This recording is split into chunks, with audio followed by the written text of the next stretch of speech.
Now, let's get started. As I mentioned before in the introductory video of this course, Pandas is widely used by anyone in the data field, be it a data engineer, a data scientist, or a data analyst. Pandas is very popular. And one of the things that Pandas have provided is its data structure, which is one of it is the data frame. And it is a two-dimensional, that is, it has two dimensions, unlike a list that we are familiar with from Python, that is just one dimension. And it is size mutable. What this means is that we can change the values of a data frame. And lastly, it is heterogeneous.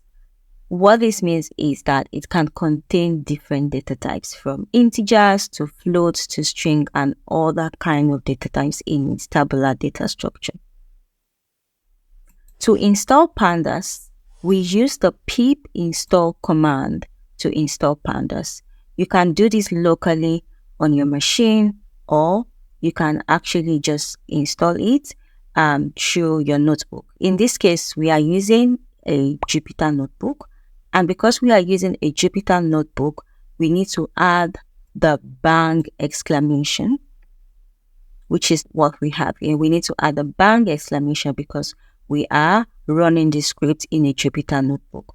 If we are doing it in our terminal, for instance, if we are installing through our command line, we don't need to add the bang. And to import Pandas, we use the import Pandas command and as PD. We can actually import Pandas just like this, but the reason why we have added the as PD is like we are creating an alias for Pandas. The alias is to help us just type PD every time we need to make use of the library. We'll see an example as we go further. Hello there. If you have enjoyed this course so far, kindly support me and subscribe to my YouTube channel. Subscribe will also help you know when newer courses are released. Thank you for subscribing. I do hope you have. Let's carry on with the course. Creating the data frame from a dictionary. If you are not familiar with dictionary, I would advise that you take my Introductory to Python course, which is actually free.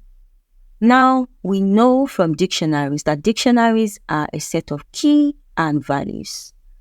The same way that we have keys here and values here likens to what we know from Python dictionary. And from this dictionary, we can actually create what we know as the data frame. And I would like to say that the keys here are seen as the columns. So name, age, city are the columns of our data sets. And the values that they have been assigned to, which is a list of different values of 4 different values in each of the keys, are the rows. So if you can take a guess, by the time we turn this dictionary into a tabular data set, how many rows are we going to have? I'm guessing that you may have said 4, which is correct because we have 4 items in each of these lists. Now, when we have created our dictionary, how do we make it a tabular form? We use the data frame function.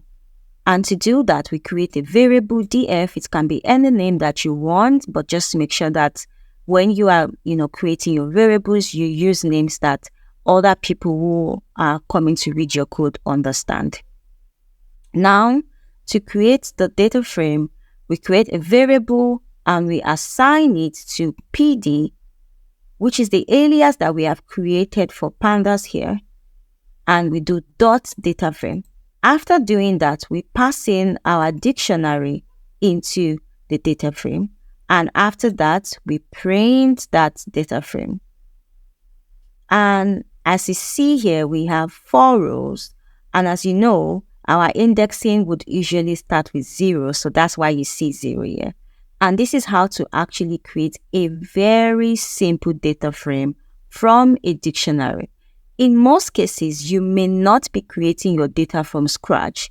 It might be that you are reading from a CSV or an Excel sheet or from an SQL database.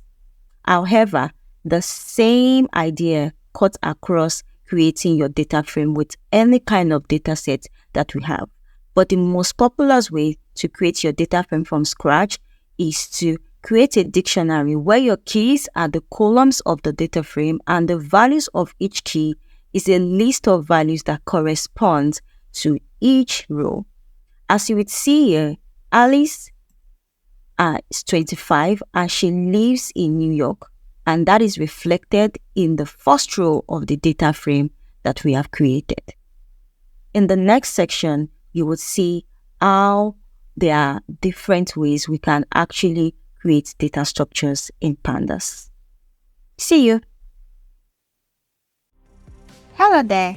If you have enjoyed this course so far, kindly support me and subscribe to my YouTube channel.